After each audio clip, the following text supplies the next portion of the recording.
Welcome back to our coverage of the condo collapse in Surfside. Our team coverage is going to turn now to our Amy Viteri. And she's live now on the ground where she's hearing reaction from residents in the area.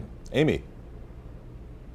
Well, Calvin, we just got an update. First, I want to talk about hearing from fire rescue. We were able to ask some specific questions about what they have been able to do throughout the day and how they have sort of shifted their response. I understand we have live Sky 10 pictures right now of the entire scene. And what we heard from Miami-Dade Fire Rescue essentially is they started the day early this morning around 6 a.m. with canines, sonar, and search cameras. They were really focusing on top of the rubble. And that's when they understood they needed to get underneath it. And since then, they have shifted all of their efforts under the rubble. They wanted to stress that that is why you are not seeing a lot of activity from aerial perspectives, because they are underneath. They have been accessing areas through the garage, and they say it is slow and painstaking work trying to do that. They say they are being advised by an engineer so that they can move safely, but they say every time they make a move, rocks are falling on top of them. This is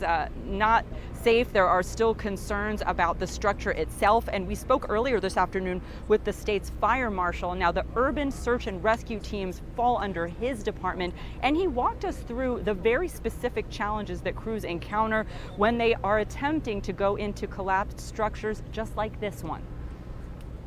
And here's the challenge. So it's a pancake effect, but if the pancake effect, it's tight on one side and a little wider the other, where the debris feels a little taller, that is where they'll enter the building. But when you're entering the building through that wider end, it's also up against the building that's standing. So you're that delicate balance of trying to make a way in safely, but then other debris or even other failure of the current structure. So those men and women going in shifts, they'll go, I mean, they only can work so long because it is heavy lifting. And tough circumstances. They'll go 10, 12 at a time, and then they'll get exhausted. Another team will come in and replace them as they'll continue to tunnel through, listening and hoping to find survivors and bring them out to safety.